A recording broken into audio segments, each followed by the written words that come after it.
नमस्ते, मैं हूं अभिनय आकाश और आप देखना शुरू कर चुके हैं प्रभा साक्षी का खास कार्यक्रम मोस्ट रिलायबल इन्फॉर्मेशन यानी एमआरआई। राज ठाकरे का राजनीति में कमबैक इन दिनों खूब सुर्खियों में। यह कमबैक कोई चुनाव जीतने की वजह से नहीं हुआ। राज ठाकरे का कमबैक महाराष्ट्र की दूसरी पार्टियों की वजह से हुआ। जो पार्टियां राज के बयानों पर रिएक्ट तक नहीं करती थी, जो उन्हें भाव देने की कोशिश में भाव दे रहे हैं। ठाणे में राज ठाकरे ने तलवार लहराई, सनसनी पैदा करने वाले बयान दिए। बदले बदले से सरकार नजर आ रहे हैं। आजकल बदले बदले से अंदाज नजर आ रहे हैं। राज ठाकरे इन दिनों जहां जाते हैं अपना रिकॉर्ड लाउड टोन में बजाते हैं। यूं तो उनकी पार्टी अल्ट्रा नेशनलिस्ट कहलाती है, हिंदुत्व व मराठा क्षेत्रवाद को साथ ले जाती है, मगर उनके सुर में इतनी तुर्की पहली बार देखी जा रही है। 2006 में शिवसेना से बगावत के बाद वो सबको साथ लेकर चलने की बातें करते थे। अब ये बदलाव तेवर राज साहब के कुछ साथियों को भी रास नहीं आ रहा। उम्मीद थी कि राज ठाकरे ठाणे की रैली में पिक्चर क्लियर करेंगे, मगर अजान के सामने हनुमान चालीसा की बात करने वाले राज जब खुले में पढ़ी जाने वाली जुमे की सामूहिक नमाज पर भी सवाल उठा रहे हैं। कभी झंडे में था मुसलमानों का हरा रंग। ये वही राज ठाकरे हैं जिनकी पार्टी के झंडे में कभी मुसलमानों का एक रंग हरा भी था। पार्टी का मोटो मराठियों की आर्थिक आत्मनिर्भरता था। वो यूपी बिहार के लोगों को मुंबई से भगाने की बात करते थे। अब की बार उनका स्टैंड अल्ट्रा हिंदुत्व वाला है। इसमें मराठा क्षेत्रवाद कहीं पीछे छूटा सा लगता है। राज ठाकरे का लाउड अंदाज। राज ठाकरे का अल्टीमेटम नंबर 1। हमारे भी त्योहार होते हैं, नवरात्रि होती है, 10 दिन के लिए हम समझ सकते हैं, फिर लाउड स्पीकर कम लगनी चाहिए। त्योहारों के दौरान हम समझ सकते हैं, लेकिन आप 365 दिन लाउड स्पीकर लगाते हैं। 3 तारीख को ईद है। मेरी राज्य सरकार और गृह विभाग से विनती है, हमें दंगा या कुछ और नहीं करना, हमारी इच्छा भी नहीं है।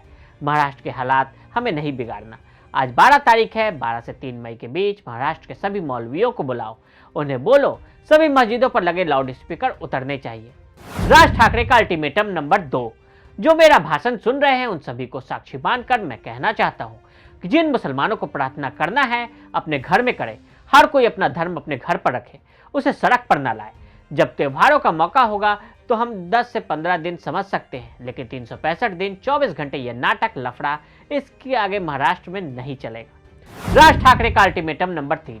नरेंद्र मोदी सरकार से यही कहना है कि ये 2 मांगे पूरी करो, देश पर बहुत उपकार होगा। पहला कि इस देश में समान नागरिक संहिता लागू करो। दूसरा, इस देश में जनसंख्या पर नियंत्रण लाया जा सके, ऐसा कानून बनाओ। हमारे पास 1 और आपके पास 5-5। हमें इसकी तकलीफ नहीं है, लेकिन जिस तरह से जनसंख्या बढ़ रही है किसी दिन विस्फोट होगा। ये कुछ चीजें देश में होनी चाहिए। राज ठाकरे ने क्यों पकड़ी अलग राह? सिर्फ सैनिक और आम लोग राज ठाकरे में बाल ठाकरे का अक्स, उनकी भाषण शैली और तेवर देखते थे। उन्हें बाल ठाकरे का स्वाभाविक दावेदार मानते थे, जबकि उद्धव ठाकरे राजनीति में बहुत दिलचस्पी नहीं लेते थे। राज ठाकरे अपने चाचा बाल ठाकरे की तरह ही बेबाक बयानबाजी को लेकर हमेशा चर्चाओं में रहे। स्वभाव में दबंग फायर ब्रांड नेता राज ठाकरे की सिर्फ सैनिक के बीच लोकप्रियता बढ़ती ही जा रही थी। बाल ठाकरे को बेटे और भतीजे में से किसी एक को चुनना था। बाला साहब ठाकरे के दबाव के चलते उद्धव ठाकरे 2002 में बीएमसी चुनावों के जरिए राजनीति से जुड़े और इसमें बेहतरीन प्रदर्शन के बाद पार्टी में बाला साहब ठाकरे के बाद दूसरे नंबर पर प्रभावी होते चले गए। पार्टी में कई वरिष्ठ नेताओं की अनदेखी करते हुए जब कमान उद्धव ठाकरे को सौंपने के संकेत मिले तो पार्टी से संजय निरुपम जैसे वरिष्ठ नेताओं ने किनारा कर लिया और कांग्रेस में चले गए। 2005 में नारायण राणे ने भी शिवसेना को छोड़ दिया और एनसीपी में शामिल हो गए, जो कि अभी बीजेपी में मंत्री है। बाला साहब ठाकरे के असली उत्तराधिकारी माने जा रहे उनके भतीजे राज ठाकरे के बढ़ते कद के चलते उद्धव का संघर्ष भी खासा चर्चित रहा। यह संघर्ष 2004 में तब चरम पर पहुंच गया जब उद्धव को शिवसेना की कमान सौंप दी गई, जिसके बाद शिवसेना को सबसे बड़ा झटका लगा जब उनके भतीजे राज ठाकरे ने भी पार्टी छोड़कर अपनी नई पार्टी महाराष्ट्र नवनिर्माण सेना बना ली। राज ठाकरे उसी चाल पर चलना चाहते थे जिस धार पर चलकर बाल ठाकरे ने अपनी उम्र गुजार दी थी। 27 नवंबर 2005 को राज ठाकरे ने अपने घर के बाहर अपने समर्थकों के सामने घोषणा की कि मैं आज से शिवसेना के सभी पदों से इस्तीफा दे रहा हूं। पार्टी क्लर्क चला रहे हैं, मैं नहीं रह सकता। हालांकि राज ठाकरे के पार्टी छोड़कर जाने का दुख बाल ठाकरे को हमेशा से रहा, लेकिन 16 साल की राजनीति में राज ठाकरे के हाथ अब तक कुछ खास नहीं लगा। शुरुआती दौर के अलावा राज ठाकरे के प्रति समर्थन भी लगातार घटता ही गया। साल 2020 में दिवंगत शिवसेना प्रमुख बाला साहब ठाकरे की जयंती पर महाराष्ट्र नवनिर्माण सेना के प्रमुख राज ठाकरे ने अपनी पार्टी के झंडे में बदलाव कर बड़ा सियासी संकेत देने की कोशिश की। इस झंडे का रंग केसरिया और इसके केंद्र में राज मुद्रा अंकित है। राज ठाकरे के इस कदम को उनकी पुरानी कट्टर हिंदुत्ववादी विचारधारा एवं छवि की तरफ लौटने के जोड़कर देखा गया। राज ठाकरे ने नए झंडे का रंग केसरिया और इस पर अंकित राज मुद्रा शिवाजी से जुड़ी है, लेकिन इसके बाद भी राज ठाकरे ज्यादा सक्रिय नहीं नजर आए। लेकिन अब एक बार फिर महाराष्ट्र में शिवसेना के कांग्रेस और रासपा के साथ जाने के बाद राज्य की राजनीति में राज ठाकरे को अपने लिए बड़ी भूमिका दिखने लगी है। राज ठाकरे बीजेपी के बताए रास्ते जा रहे हैं या बीजेपी के करीब जा रहे हैं, अभी ये सिर्फ एक अनुमान है। राज ठाकरे का पल पल बदलता स्टैंड। मनसे के गठन के बाद से ही राज ठाकरे का कभी बीजेपी से नजदीकी और दूरी का पल पल बदलता रिश्ता रहा है।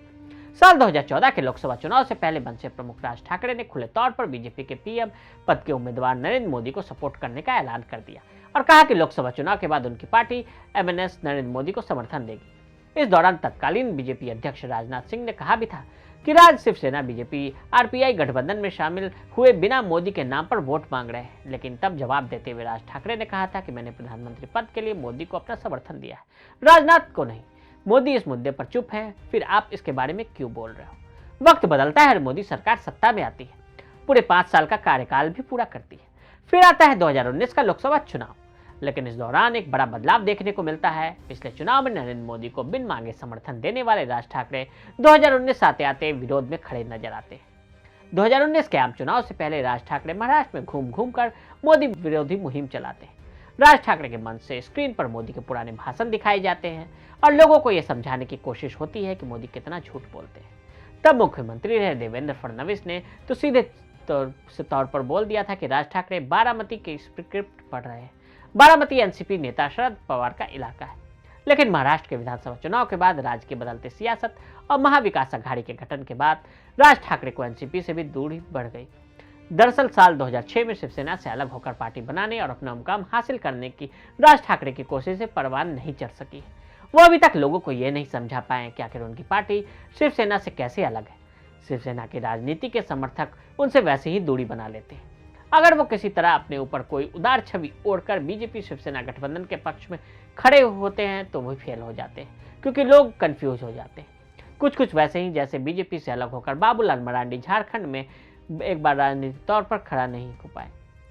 तो आज हमने आपको राज ठाकरे के बदलते अंदाज का पूरा विश्लेषण किया। आज के लिए इजाजत। ऐसी रिपोर्ट्स को देखने के लिए प्रभा साक्षी के साथ लगातार बने रहें। वीडियो को देखने के लिए फेसबुक और ट्विटर पर हमें फॉलो करें, यूट्यूब पर प्रभा साक्षी को सब्सक्राइब करें।